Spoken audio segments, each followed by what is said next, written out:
So you want to be confident and you don't know where to start, so you're in the right place, and I would love to guide you to that state of being so that you can feel better about yourself, which you definitely deserve, and so you can take action and go about your life with something that uplifts you instead of brings you down.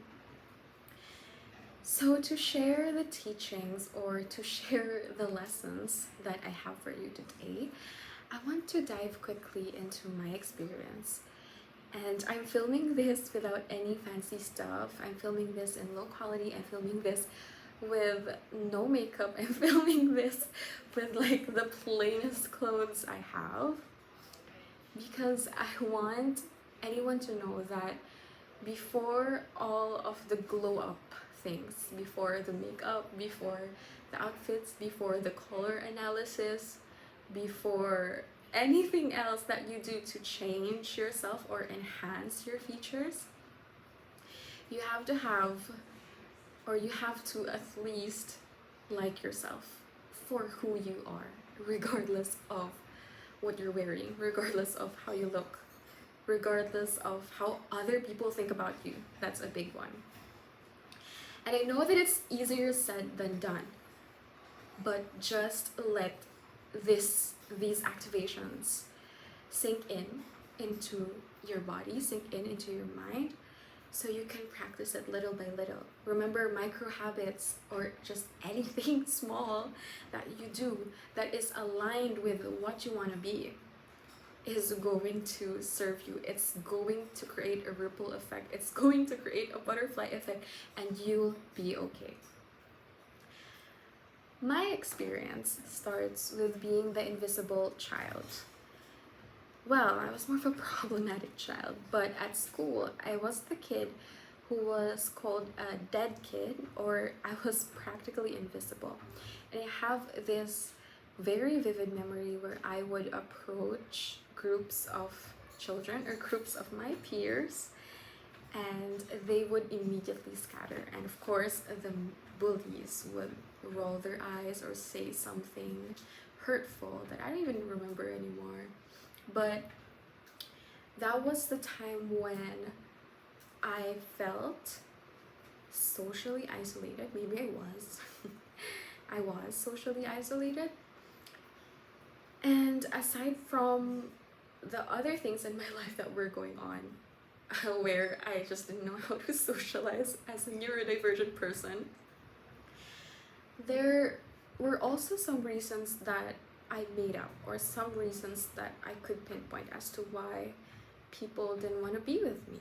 And one of those reasons is that I was aware that if I wasn't considered ugly, I was considered like very, very plain. So I was like stick thin, and I had no aura.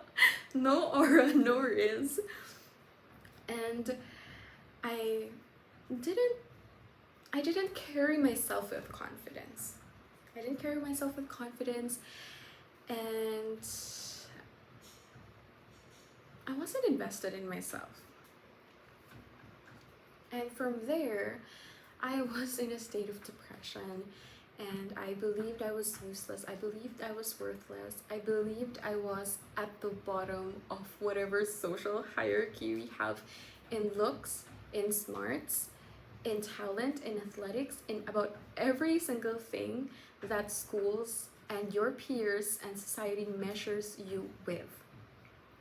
And I know this is overused, but one thing that gave me comfort was my favorite scientist at the time was Einstein. And one quote is attributed to him where, if you judge a fish by its ability to climb a tree, then of course it will lose, or it will fail, not knowing or not recognizing that its true abilities lie with a different environment, which is water, and in a different ability, which is swimming.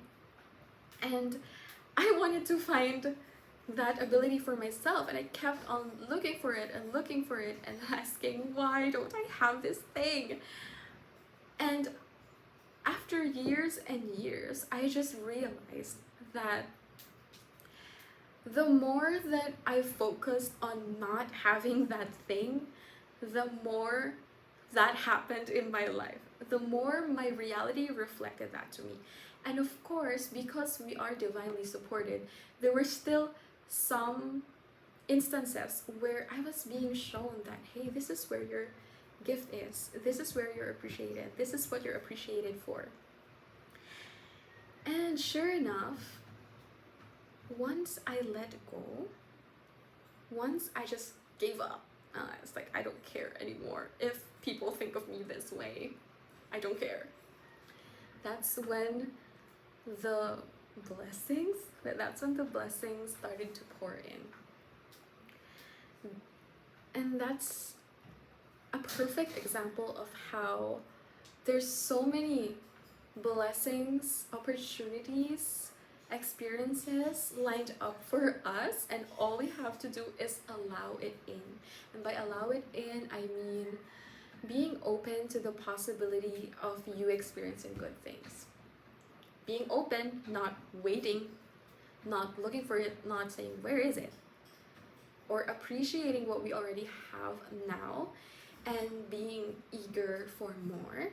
Or simply just visualizing any technique you have in the book. I'm sure so many creators talk about so many techniques to manifest, or so many techniques to achieve your goals. Whatever technique works for you, use it. And just allow that experience to unfold for you. And so it did. It unfolded for me after middle school. And all of a sudden, when I just enjoyed my life, pursued my interests, accepted what is me and what isn't me, that's when I started to enjoy. That's when I met some of my longtime friends. That's when I had so much fun with high school friends and just other temporary people, but I still do appreciate my experiences from there. That's when I excelled in my studies.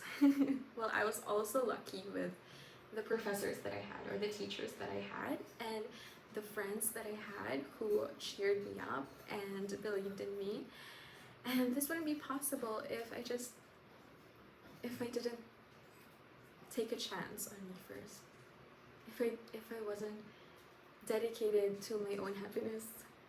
And that's when I also unlocked a few skills of mine that I really love using up until now, which is acting and speaking to you like this, writing, what else?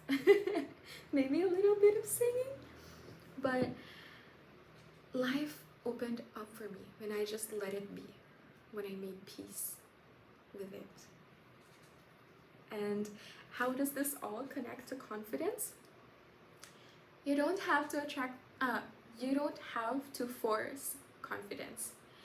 You don't have to present yourself as someone perfect. It's okay.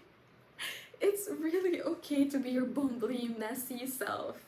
That's why I wanted to show this to you. That's why I wanted to show this to you, because everyone around me knows I'm clumsy. Sometimes I'm shy. I'm messy. I'm rowdy. And they love me for that. They appreciate me for that, and I appreciate myself for that. And the things that I used to hide, the things that I used to be ashamed of, they either vanish or they either work to my advantage.